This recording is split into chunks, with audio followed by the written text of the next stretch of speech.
is a petty reason as well. I don't necessarily like to buy products that are overhyped. If everyone's talking about it, I won't be talking about it. Like I said, I'm an agent of chaos. Welcome to today's edition of I'm Not Buying This. In this video, I will go through all the latest, newest releases that I'm not interested in, and I will explain my reasons. If you are interested in fun content that doesn't involve pushing product, then this is the channel for you. Let us first talk about the Huda Beauty Icy Nude palette. Let's comment first on the fact that the owner of this brand said that this will be their last big palette ever.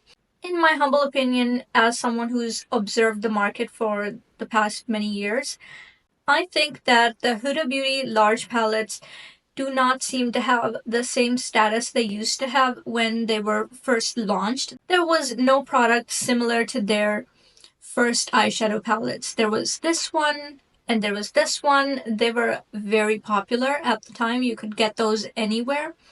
There were knockoffs being sold of these, and I actually have this one. And I think this one is one of my first palettes that I bought when I came to Canada.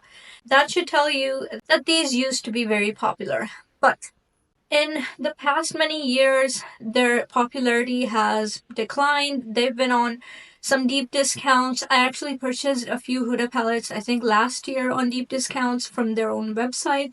And there is not a lot of chatter surrounding these. In my opinion, the brand saying that this would be their last big palette is another attempt to sort of create FOMO and get people to buy it.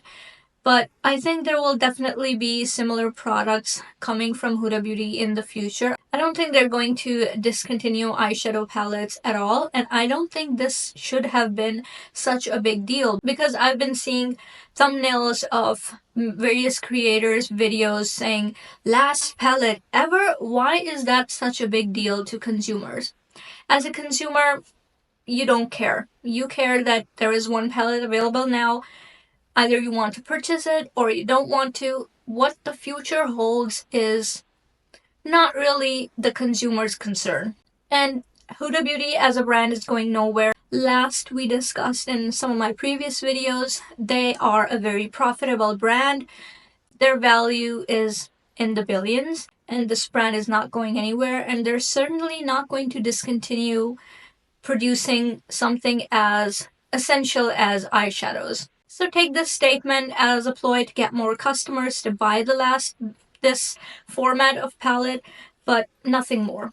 Now let's talk about the quality of this last palette. I was actually in store today and I swatched a few of the shades. I know the mattes are good quality, but I swatched all the shimmers. One was like a very dry pressed glitter, not even self-adhering, and it was not good at all. And there were two of those flaky shades that indie brands sometimes have, but they were not the same quality or on par with what indie brands actually have. None of them were special enough to warrant the price tag that is associated with these large palettes. So it's going to be a pass for me. Not that I've purchased a lot of large Huda palettes in the past either. I think I only have like 4 of them, and those were very mindful purchases. Let's talk about this palette. Now, this also generated a lot of buzz when it launched. What was it, a week ago, 2 weeks ago? Now everyone's just stopped talking about it. That's how quickly the beauty industry moves. But I actually went in store and swatched it. The mattes were excellent quality, very pigmented. I don't know how it will blend though, but I'm sure they're good quality. But the shimmers were kind of low impact. They were those topper-like shades that seem to be very popular this season. And they weren't as high impact as like the indie brand shadows. So for me, it was a pass, especially because of the color story too. It's just not interesting enough for me. For me, a better choice is the Amy Loves palette from Adept Cosmetics. I think that is my favorite cool toned shadow of the year so far. Now, let's talk about these, the infamous, the notorious Patrick Ta eyeshadow duos. I was disappointed to see that my Sephora does not carry these at the moment. The first thing I want to tell you, the customer of these brands, is when you're looking for reviews online of these, especially before they're launched, you should be able to differentiate between salespeople speak and the way a normal person would speak or think about these shadows. So the people who are actually selling this will speak like, these are like diamonds on your face, and this is a baked formula. This was blessed by 50 monks when it was produced. The factory was surrounded by a ring of holy fire to protect the contents, and it's located on holy land. This was produced in the most exotic location in the world. You apply these on the eyes and it's like a clear sky full of stars. The formula is different than anything I've ever seen in my life versus what a normal person thinks or says about this. I wonder if it'll be nice to wear this glittery eyeshadow in my Christmas party. But will I get enough use out of it to wear it on a daily basis? Is it too glittery? Do I maybe want something a little bit more subtle? Also, what color would be best? Are they all the same quality? Are some colors more glittery than others? What do I prefer? So, the first kind of mindset is of those who are, of course, affiliated with the brand, which means they are salespeople promoting the product on behalf of the brand, which is great. They get paid for it, and it's good that they do that. They help highlight what's so good about the product. And there will be these differences in tone. But for someone who isn't being compensated, would probably make a video thinking, what is this like? They will be more or less a little bit neutral. When you see people who are like, oh, this is what I like, I love this, I'm so excited, make sure you pay attention to the details. Sometimes it is an ad. Sometimes people will disclose that it's an ad, but sometimes they won't. Sometimes they won't tell you that they're being paid to sell this. So keep your eyes open. Next, I want to talk about the fact that it's priced at 42 US dollars. The price, of course, is up there. It's not the only product with a ridiculous markup. A lot of other products have that, and I've been pretty vocal about it in my previous videos as well. So I don't think it's unique in that sense. But I think why this was such an issue, because many people wanted this product. When they saw the initial pictures, there was a lot of hype around this.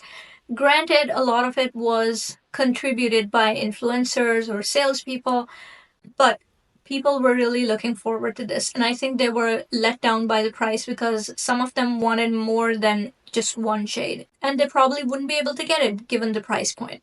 I think, and I've mentioned this in previous videos as well, that if you want this trend to stop, if you want brands to be a little bit more reasonable with their prices, stop buying from them. Just don't buy their products. Be very mindful with every single one of your purchases, because it is what we should be doing anyway, but now it's more important than ever because they will be forced to mark down their products when there is very little demand. I will give you an example. For example, Pat McGrath Labs. They had a ridiculously high price point, but since no one bought at that price, they eventually had to lower it, and now their products are known for being sold at 30 to 40% discount. And it's a good thing. Now more people can afford the brand. And honestly, they can still maintain their image as a high-end brand or luxury brand, which is something that brands need to do. They need to position themselves in the market with a certain competitive strategy. One of those strategies is selling as a luxury brand, creating that luxury image in the mind of the consumer. They can retain their image, but still they'll be able to have sales and mark down their products because a business primarily needs to generate profit in order to stay in business, and they will have to adjust their prices given what the demand for their products is. So, if you think the price is too high, don't buy it. On that note, I will have another video up soon where I will be talking about the various dupes, or I don't like the word dupe, but the various alternatives to the Patrick eyeshadow duos with products that can achieve a similar kind of result. I have many recommendations, and that will be coming. It's high time to subscribe and get notified when I drop videos because that is all coming. Okay, I think we covered it. The point of this video was to help you make your own mind about these things that are coming in left, right, and center at us, and we might be feeling FOMO about this. Which, if you haven't seen, I have another video up on how to deal with FOMO. I am working hard to get you more information on that topic as well, in which I want to compile a series of strategies that I have to help me be a mindful consumer. That is all I wanted to cover in this one, and I will see you next time.